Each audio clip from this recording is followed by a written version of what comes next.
Oh, it's a cold day today, but we're still making video with Lynn. I thought today, and probably for the next little while, she needs to learn to do a beautiful setup, okay? And this setup is really important and it will take a long, long time to change. Essentially, everybody who plays badminton will have their own different setup version, right? And without proper coaching, this will become one of the worst habits to change. Because you do it all the time. And so build the muscle memory. Build the muscle memory, that's what it is. So this is gonna take a while. Now the reason why I would love for her to do this, or practice to develop a good setup, because this will change the way you swing quite a bit. And there are many ways, and if you watch on the World Tour, you know, different players will have different kind of setup. So we are going to learn from the two world number one, An Se-young, the world number one female, and Shi Yu-chi, the world number one male. And they both have very similar setup. And there's a setup I recently learned from the BWF level 2 coach here in New Zealand. And it's something that he said, Badminton New Zealand is really trying to push through to the juniors, and something that the BWF coaching is trying to push through as well. At this beautiful kind of 45 degrees setup. Okay, so I'm going to walk you through as to some of the problem when you have others way of setup and why this setup I think is quite good. So let's give it a go. So one of the typical setup that we have with people is that they tend to drop their elbow quite a bit. Okay, one is that they drop their elbow, and secondly, they tend to hit their racket quite straight when they hit. I'm not saying this is wrong or anything. A lot of, top Japanese female players do this, and you see this happen on the World Tour as well. And you get a lot of power, because why? When you set like this, you have a big swing. Your shoulder's already open, and you have a big swing, and it's awesome. One of the problems, if you watch, if the racket is up like this, your elbow's down here.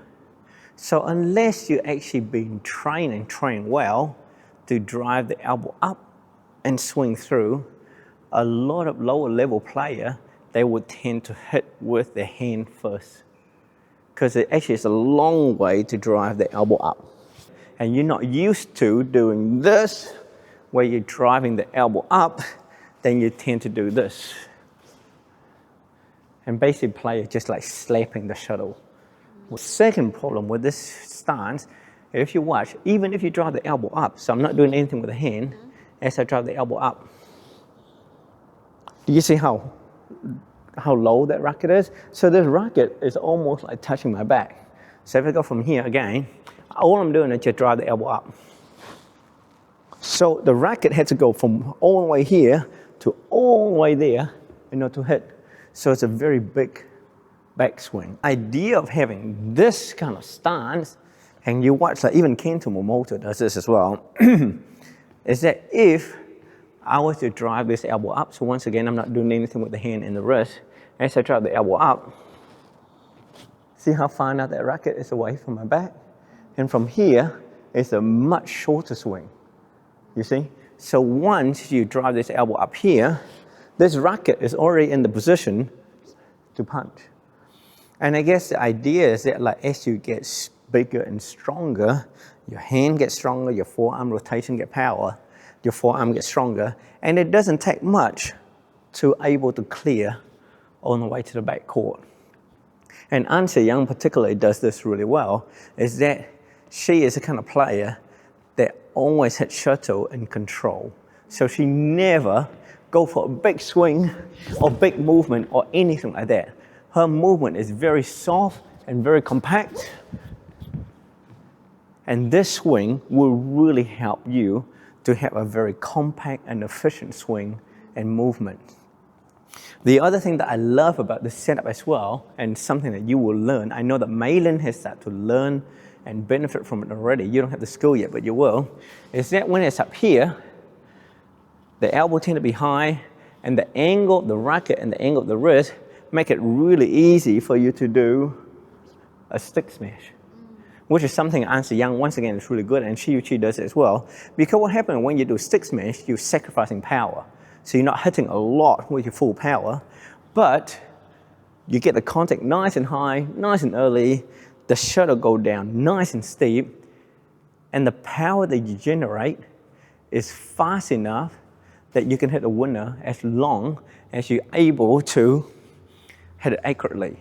But because you're doing 6 smash, you still have in control of your body. So even if they were to return the shuttle, you're able to come back and get ready for the next one very comfortably. Another thing that I love about this group is actually allow you to slice a lot easier. Because by the time you swing through like this, you're going to find that the racket head is already on that kind of beautiful angle that allow you to slice. Don't get me wrong, you can still punch and square up, but in order to slice and to fold, the racket's already in position for you to do it. So which I really like. You haven't tried this, hopefully what I've just said convinced you that you might want to give it a try. And now I want to show Lynn how to do it properly. You need to have a V grip. If you don't have a V grip, you cannot do this, okay? So now, and we're going to learn this from Jiang Tzu Wei as well. Once you go from there, I want you to let go of your thumb and your index finger so that you only hold the racket with your finger. So not even in the palm, but down in the finger. Can you see what I mean? Right? Now, once you do that, all you're going to do is just softly place the thumb and the index on top, because then you're going to have gap. So very important that you have this gap because that allows you to squeeze later. It's also important, and I like this from Jiang Tzu Wei as well, is that when you hold with mainly with the 3 bottom finger, you can squeeze and get that huge racket speed. So remember, your bottom 3 finger are your powerhouse. Step 2, you're going to get ready. So I call this position 0. Now to go to number 1, remember I do not want this racket to drop or swing out. It just goes directly up. Okay? Right, so try that again.